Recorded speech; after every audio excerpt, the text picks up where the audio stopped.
You realize if you really want to promote something to revolutionize something, you need to provide something 10 times better than the original offer. Like say we need to do like 10x better than DocuSign, which is hard. Like if you only do like e-signature. So we go to two routes. So one is today's guest is Xin Yan, the CEO and co-founder of Sign. Sign is a token distribution platform backed by the former Binance CEO CZ and others, and has powered over 4 billion in token airdrops and unlocked across 40 million users. That's a lot of people, and that's a lot of money. There's definitely a lot to talk about here on the front of tokens, airdrops, and how to improve this system and more. So Xin, welcome to the show. Thanks, Jacquelyn. Pleasure. Pleasure to have you. To start off, I always ask my guests, can you tell us a little bit about how you even got into this space to begin with? Sure. I think it was like 2017. I was a WE major student, and I was struggling, looking for internship among all the big corp, like especially hardware companies it's all like big corporations.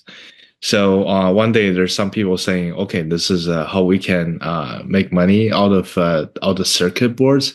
We have tons of them in the lab. So we're basically programming. So back in the years, Degen are not mining with money, not mining with liquidity, but we're mining with real circuits. So we built our own like miners, and we start to mine different shit coins and buy mine, sell, and stuff. So after like I understand how crypto works, I also invest in crypto for 3 years as a venture capitalist. I invest for Huobi, which back in the days are a very huge exchange. And 4 years ago, I founded Sign with my co-founders. Okay. What were the shit coins you were buying at the time? So what drew your attention back in the day? There's a HSR, like there's a bunch of coins, like nobody remember them anymore. Not anymore. No. Oh man. Okay. So you went from that to venture capital to then starting Sign. Yes. What made you want to launch Sign? So it's actually like I think this so basically this industry is so early, like there's so many opportunities. Like I think the reason I do investment not because I like to or I'm rich, because I want to learn more, because I was an engineer. I want to understand, okay, why something like I don't feel make any sense will worth so much.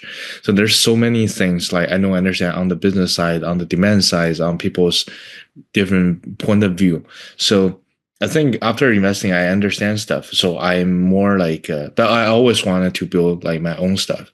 So yeah, so I think it's 2021 is a bull market. So we basically think if we're going to do something. So I'm going to build a team and build a business, build a network here.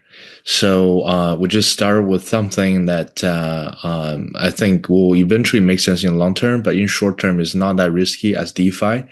So we choose Sign. So. Right.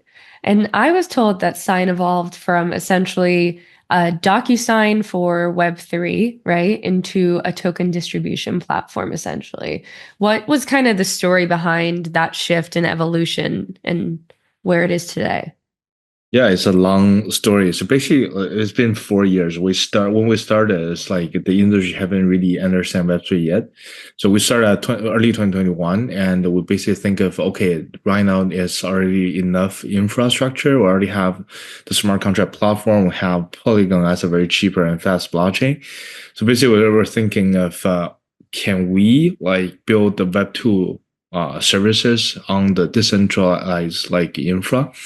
Basically, like say something like the e-signature, something it sounds very easy, but there's so many people, like so many companies providing different SaaS. Like, why can we solve this with one open source like protocol? So basically, that was like our original idea. But later, we also realized in 2022, we got lucky by invested by like Sequoia, US, India, and China. So we got funded, but we also realized the market for like e-signatures is in a sense kind of small, because we realize if you really want to promote something to revolutionize something, you need to provide something 10 times better than the original offer. Like say we need to do like 10x better than DocuSign, which is hard. Like if you only do like e-signature. So we go to two routes. So one is we're thinking, okay, now we're using smart contracts to execute the term. We're not just like signing, proving. We're also executing the term on chain, so nobody can rug each other. Because like back in the ICO days, contracts we all use like offshore entities. It's kind of sometimes kind of sketchy. So we're using smart contracts, making sure if you invest, you will get your token. So that's the beginning of token table. So token table start with this idea we're using blockchain ledger to managing token ownership. Like say it's complicated because like in a sense a token's capital can have 10 million addresses. Like millions of community members will get airdrop, and also team and investors will have like token with unlocking schedules. So we basically build a set of smart contract to managing this token distribution, and also we do OTCs because like especially recent, like all the token was so high valuation and so long vesting schedules. People want to exit earlier, they need to reassign the claiming stuff. So we basically also build a OTC desk on this, and that's how we make money. Okay. And so in regards to the token distribution side, what kind of value did you see in maybe building another version of this? Because you talked about how you need to be 10x better than DocuSign to really make sense and for it to succeed, right? And then in the token distribution side, there's a lot of those platforms out there. So what do you think is making Sign 10x better? Or what are you guys kind of aiming towards to really create like a better environment for that? Yeah. So basically, before we really built this platform, like most people just manually sending tokens. Like I think about a founder was like $1 billion company, like $1 billion tokens, but he just managing a spreadsheet. He's just passing it along. Yeah. Yeah, sending token one by one. Sorry, I sent it around. Like and calling the investor. This is real. This is a real. I know. Story. That's why it's crazy, but it's true, right? Yeah. Oh, sorry, I forgot to set up the unlocking schedule. Please don't sell. So that's a real story. I mean, so what we are offering it's a system on the system, like say as a foundation, you can keep clearly track, like say which part of token like belong to who, and how to distribute them through airdrops, through like different grants, or like unlocking schedules and stuff, like, or as an investor or team member, you just go there to claim under your schedule.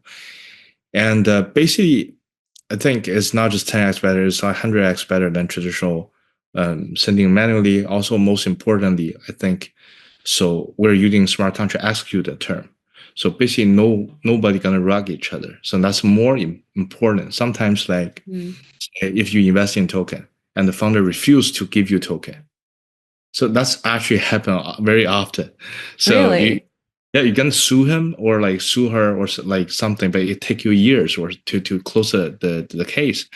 So there's a lot of these kind of problems. Projects changing their investing schedules a lot without investor consent.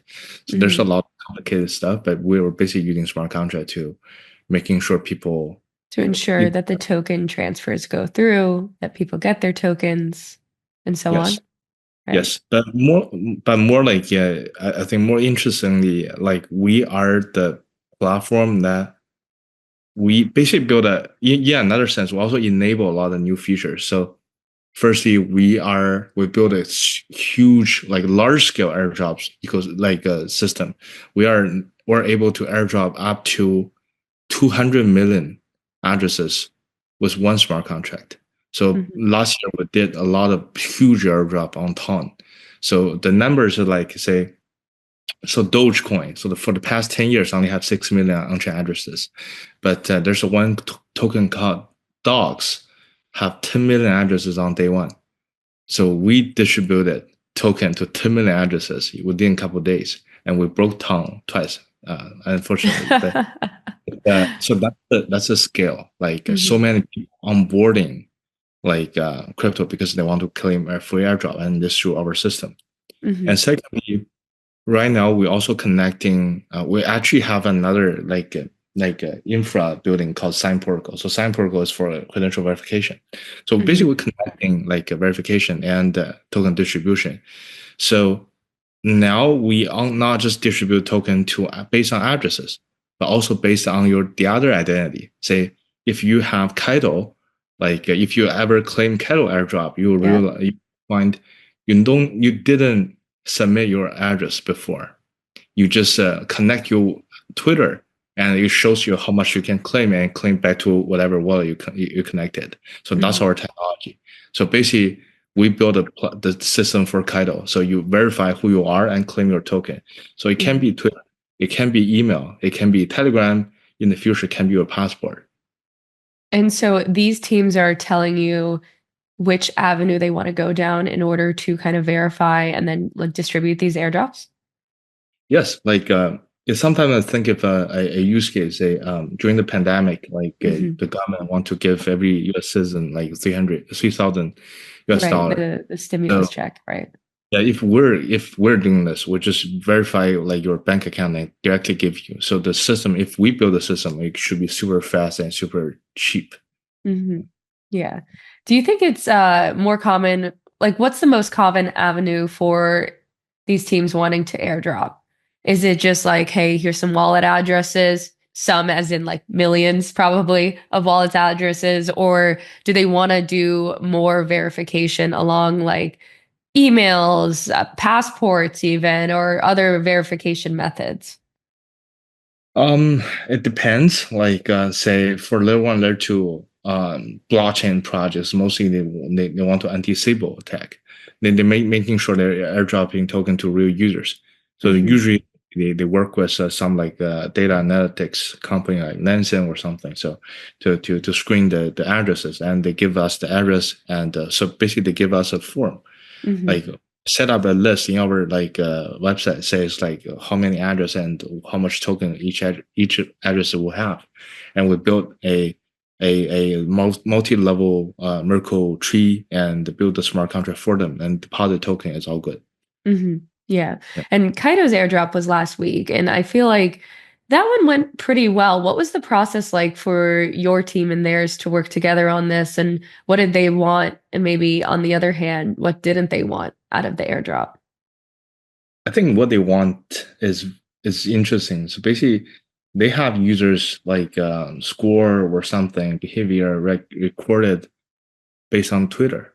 So basically, they are airdropping to Twitter accounts, and Right. they didn't pre-collect like everybody's address.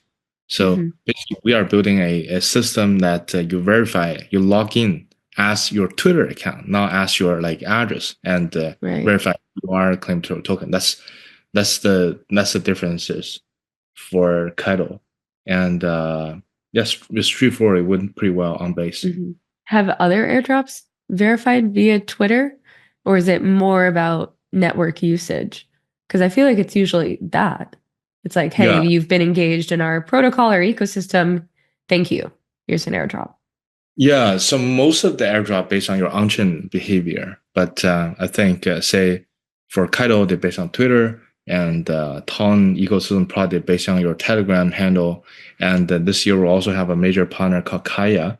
Kaya is a blockchain backed by Line and Kakao, which is very huge like messaging app in East Asia. Yeah. Right.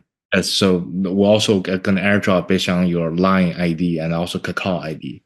So that's what we think about the mass adoption gonna Yeah. forward.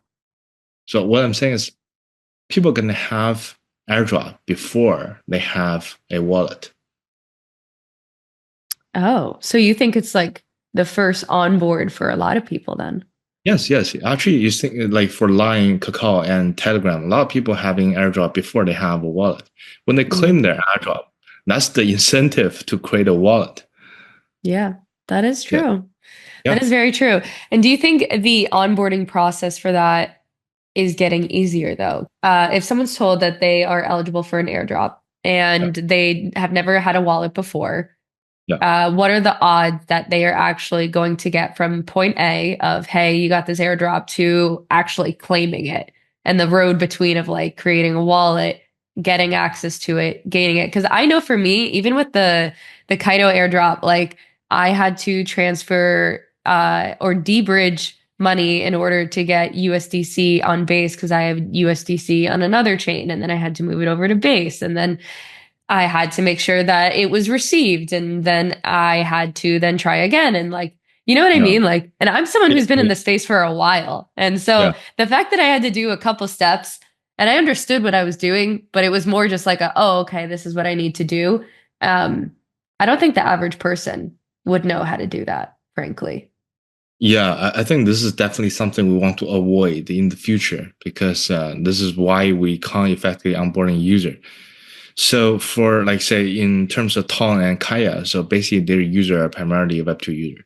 Right. And so the default, so start from the default wallet, they will start from custodial wallet, not a non-custodial wallet. So like you can easily create a wallet with your like a Binance account, like a Telegram handle, and also Line ID. You just can easily create it one. So there will be like a private key back there, but it's like through an PC wallet or something. You can export it anytime when you're ready. So actually, they're gonna the wallet setup is very simple, easy. No need to remember all the like passphrase. So and they do things with something called mini app. It's just like a mini app within the messaging app. So through a few clicks, actually the UX is way better than Ethereum in general. So they really spend a lot of time on this. And for Yeah. users, just need to let's say tap and play some like a small game, and they give you a couple dollars. It's Okay. pretty. So you think it'll be, or it is already more accessible to the Yes, average person? yeah. Right. I think last year like Ton onboarded like at least like 20 million real users, and Oh. I think most people have the first time crypto user, and it's been pretty smooth. It just that's why they create so many like to like VCs like sort of a simple too simple games, but it's actually great for user onboarding. Yeah. What do you think makes a good airdrop or like a good onboarding experience, especially on that front, with Ton in mind and other things? I think a couple of things. Firstly, you want to airdrop people, airdrop token to the right people, because you want to reward like your real community, not fake community or something. Right. Secondly, just yeah,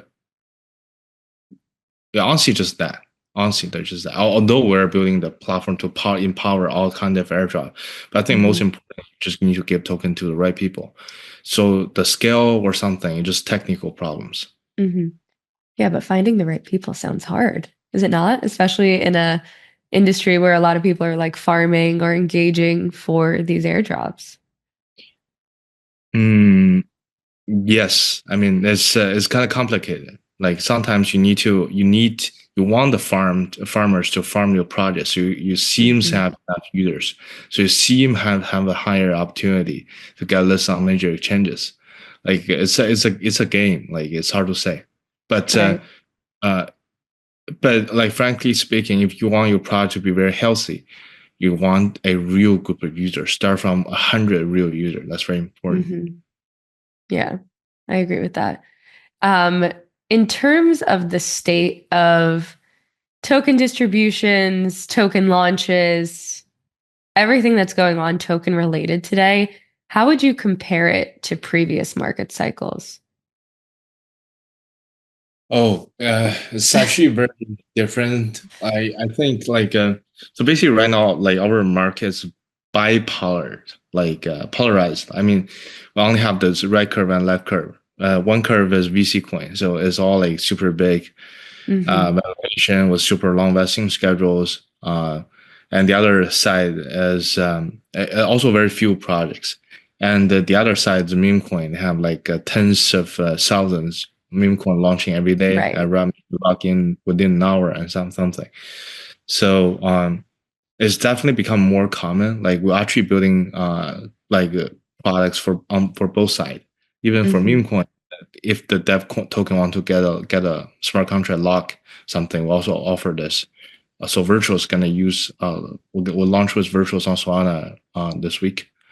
So yeah, I mean things are so compared to before, like it's definitely more and more transparent in a sense because there's more people aping in, like say for the Trump token or any president token or something. So people want more clarity of say where's the token? Like if you claim you're gonna lock the token, where do they actually locked?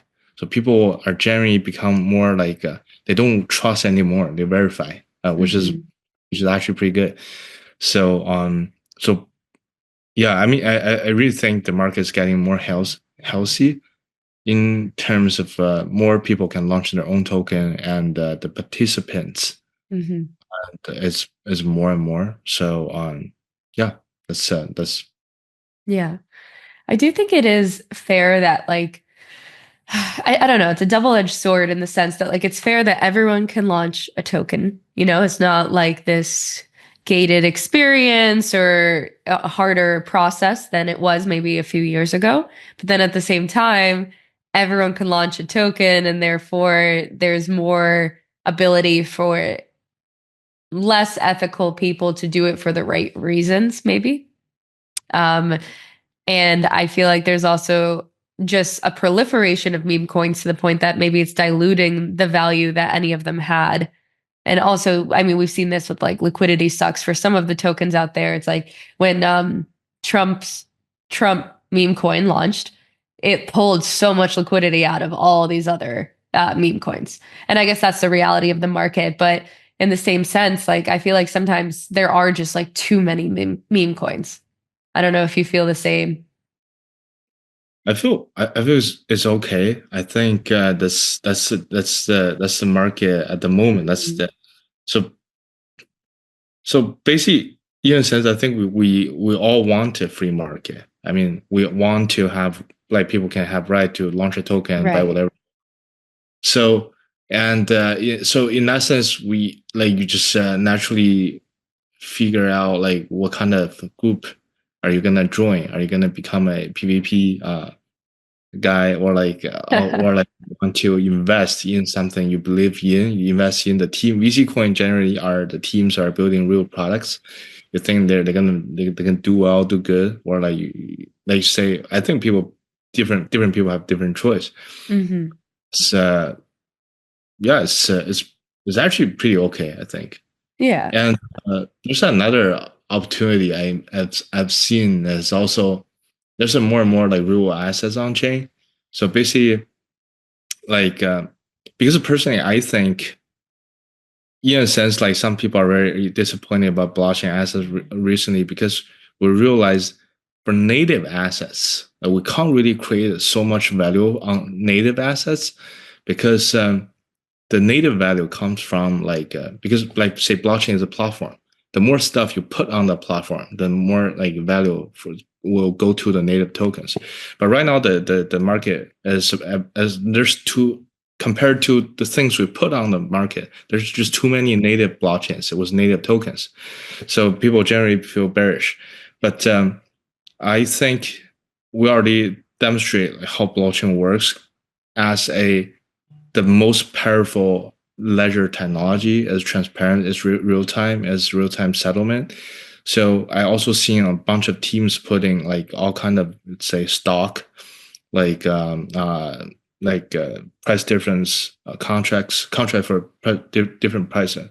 So all kind of financial products are becoming a token and making sure everybody are accessible to these. So that's something we are very interested like exploring at the moment because for these kind of tokens also you need to have a transparency to tell people okay what's the collateral or where's the price come from all that kind of stuff. So people need to know these and before they buy stuff. So there's a lot of smart contract work we're working with the right partners at the moment. In regards to building trust, I feel like that's something like we've talked about a bit throughout this episode. That is something that is definitely hard to build and easy to lose, especially in crypto. We've seen it time in and time out. What is Sign trying to do differently to kind of foster and create trust with those in the crypto ecosystem and then those who are maybe not even in it and are, engaging with it for the first time? How do you build trust? Remember trying to move your assets between chains, watching the minutes tick by, wondering if your transaction would make it? Yeah, we've all been there. But here's the thing. While other bridges feel like taking the scenic route, Across is your express lane. Base, Arbitrum, Optimism, boom, boom, boom. Your assets move between them faster than you could say cross-chain. Across isn't just another bridge. When Uniswap needed the fastest, most reliable way to move assets cross-chain, they chose Across. Now, millions of Uniswap users are swapping between chains without even thinking about it, because that's how it should be. Whether you're moving assets yourself or building the next big thing in crypto, Across makes cross-chain feel like the same chain. No more scenic routes, no more complexity, just 2-second transfers between chains. Ready to join the Express Lane? Head to across.to and experience what bridging should have been all along. Okay, so basically it's a two separate topic in a sense. Like what I'm mostly talking about just now is about token table. That's how we make money as one of our two products. Right. So the other side thing we're building is called Sign Protocol. So for Sign Protocol, it's involved from like e-sign in the very beginning, but it scales to not just signing contract, but everything can be signed and verified on chain. So the idea behind it, or the vision behind it, is we realize there's so few stuff can be verified cross border. Say like I told you like how much money I have in my bank. Like when I apply visa, I need to prove it to the other country, right? Or like say I prove you like I graduated from certain school, or like I have this, my identity is my legal ID. Mm-hmm. So we don't know. There's no way we can actually verify these stuff. Like say when you go to a central exchange, you hold your passport and take a picture. Right. It just looks authentic. Like nobody knows if it's real or not. There's no digital signatures there. But blockchain already demonstrated us like how to actually verify if a transaction is right or wrong, is valid or not, like at a global level. So we're basically extending this verifiability to all the other use cases, like a contract, like your ID. So last year we built like ID solution for 2 countries. So so that's like how we say like we are bridging trust from the real world on chain. Like say like you basically can verify stuff like on chain. So that's the other side of the business we're building.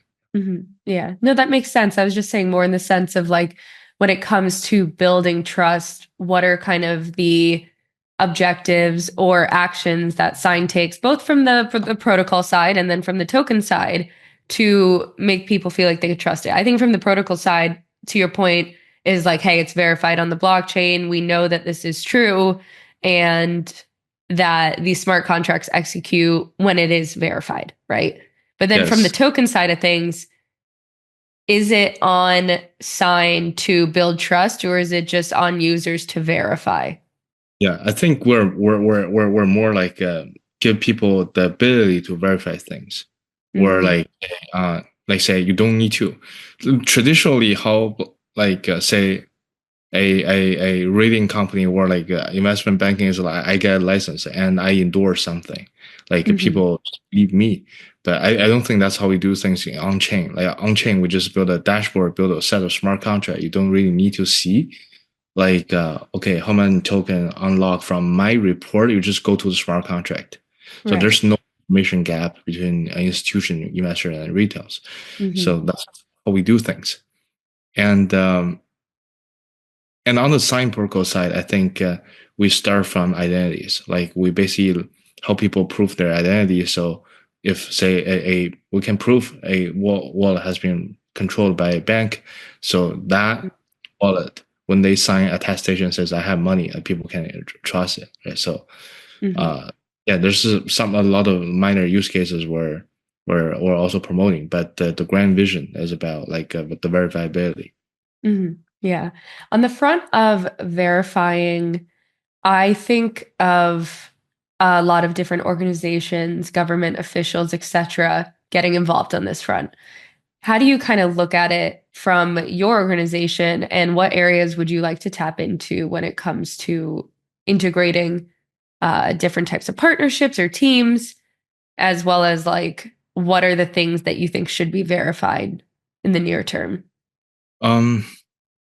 Yeah, so the opportunity. So basically, this year, I know a lot of people hate Trump coin because it lose money, but I love it because this basically give us opportunity for talking to governments. So basically, it's give governments so basically we see blockchain as a software infrastructure. So it's robust, it's like transparent, it's like it's good in a lot of sense, and the most important thing should be on chain. I mean, Right. say you like I invite you to my party, I give you a ticket, so that's not that important. Not necessary to be on chain, but say if I invite you to my country, so I give you a visa. So visa is important enough to be put on chain, so all the border control can verify it. So public services, as so traditional how we do things is like we have a procedure, we elect officials and we trust them. But right now with public blockchain, with a public infra, don't need to trust. Like we just build public service on public infrastructure. Say register your identity. The way we're offering with the government, so we offer the whole suite, the products with product stack from sovereign blockchain, sovereign layer 2. And like identity registration and verification, and based on that, you can do eKYC. You can do like a visa. You can issue visas. You can vote based on your identity, and also you can access to, because you can do eKYC, you can go to digital banking and payment. So basically, we're offering a whole stack of stuff for governments, because from government's perspective, it's actually pretty. So it's just cost efficiency. It's actually very efficient, and they don't need to maintain, and you don't need to hire so many people. It's just open source service deployed on chain. So that's what we're offering at the moment. Are there any governments that you're working with on this that you could talk about? There's actually many. So I'm the reason I keep traveling is just like I need to like talk to them a lot. So right now, most of the country have a very fancy new department called GovTech. So I talk to like Singapore, Thailand, UAE, Montenegro, like a bunch of African countries, and so basically also like Caribbean islands. So there's many places are looking for a solution. So I'm providing to all of them. And you're working with all those countries, or you're just in talks? So we already have contract with like UAE and Sierra Leone, which is a Western African country, and we're in talks with Thailand and a few bigger country. I think we got a decent chance to deploy a system for them. Yeah. And when it comes to deploying systems for each of these countries, I'd imagine it's different on what they want. Maybe there's like similar aspects, but then there are big differences because every country has their own complexities. What does the UAE, for example, given that you were working with them, want out of this technology to kind of like maybe get rid of those intermediaries and make things more efficient? The common ground, most of the demands we see is digital ID. And digital ID is not just for like people easily verify, but also for financial institutions to very easily verify it. So you can use your digital ID to so easy pass KYCs for bank centralized changes and all that stuff. So that's something where we're. Do you ever see a future where maybe you would issue a token in a way that isn't just like driven by price action, but can verify if someone is a member of a certain society, a club, or like a fan group? Is that something that these government agencies / like even celebrities or organizations want to do? So basically, like from on-chain perspective or technical perspective, if say a celebrity launch a coin, a company launch a coin, or like a launch ID system, or like a country launch ID system, there's no difference. It's you use it. Like you need to see, oh, this is a who issued to me, but there's no different. When we talk to governments, they're usually just the government ID, but we also love to see, like, I'm a huge believer of network state. I think so we're gonna blur the boundary of like say a company issue ID, a company issue ID, say Binance have 250 million KYC user. Can they attest user's identity to? I think they have that. They already have the responsibility or liability to do so. So the biggest opportunity this year is about governments, but we'll also love to work with some organizations. Yeah. No, that makes sense. Okay. And then looking kind of towards the future, I feel like in 2025, we've seen a lot of progress already, and it's literally been like 2 months in the front of government adoption, integrations of token launches, airdrops from crypto players, government agencies adopting more of this technology. Like, obviously, these are different sectors and buckets, right? But we're kind of seeing like a growing of the whole pie for the whole industry. I don't know do you agree with that sentiment? Yes, I think. So my sentiment is, I think it's in terms of liquidity or something, it's not growing, but I just see we're gonna have a paradigm shift. So for the past circle, we has been seeing like VC launching new blockchains every like 2 months. Same people like betting on different blockchains and issuing grant, have a bunch of ecosystem project and get listed on like major exchanges with super low circulating supply and perp. So that's a game, right? It's a game. So it's a game I've been playing for a couple of years, but it's kind of dying at the moment. I don't think people like the market keep buying in this. Like the market wants something new, and it's brewing. I mean, like say we have different ideas, we have different products and stories to sell, and so as the other projects. So this year we're gonna see like who become the new stuff for this market to get user support. Yeah. Yeah. What's your take on the Argentinian token launch? So it's pretty bad. I mean, like, say, I think, so as they should just bet in token management. They should work with us. Say if they use smart contract. They didn't work with you guys? No, they should. No, yeah, they should have. It would have maybe gone better. Yeah. Yeah. So firstly, you need to work with the right partner, like people who actually want to build something. Like instead of just dump the token, within 4 hours, it's too bad. And secondly, I think so. Was like we just is also a process of educating the market. Like people need to understand. Okay, we need smart contract to lock the token. We need to control like how much token we're gonna give the market makers and stuff. So yeah, it will get better. It's just like I really sorry for whoever lost money in the Argentinian token. Yeah, I think the president always want to do something with crypto, but the first time he tried, he fucked up. So it's pretty bad. And well, how do you compare that one to the Trump token launch then?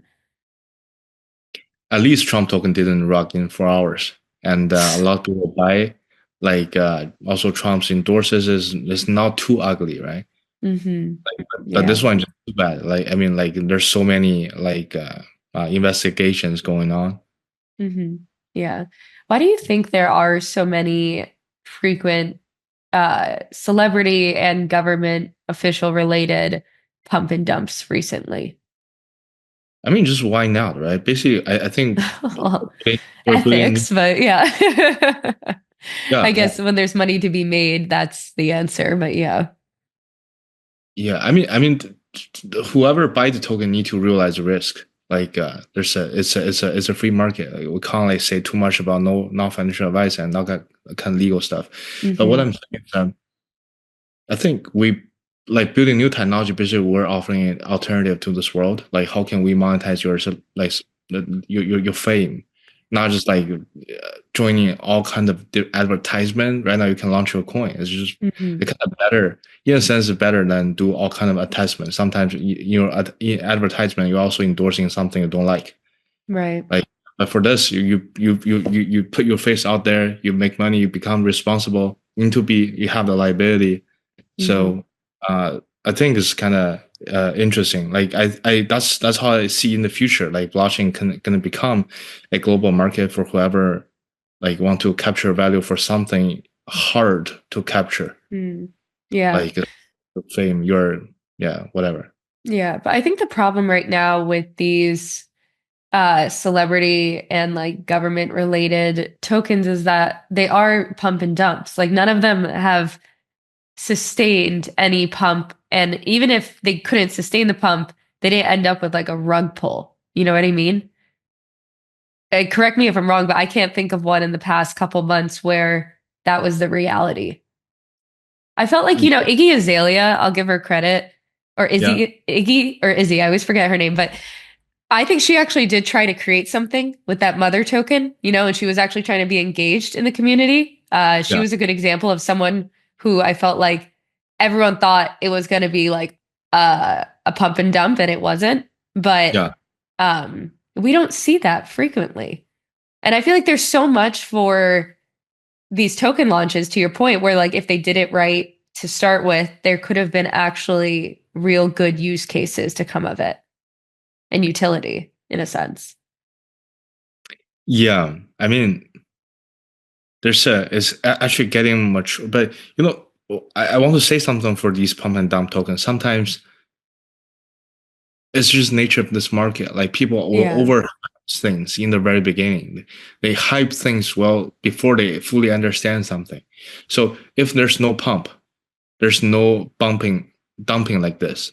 But Mm-hmm. like people just naturally, sometimes FOMO is like so powerful in crypto. Like people are Right. forced to AP and put your real money in a CA. You don't know what's behind it.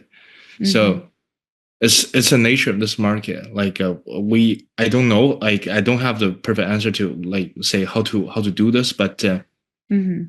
it's just nature of this market. Like, but one thing I do know for sure is if the market keep doing this, we can't grow up. We can't like grow Mm. bigger. The institutional money or the real money, they won't doing this.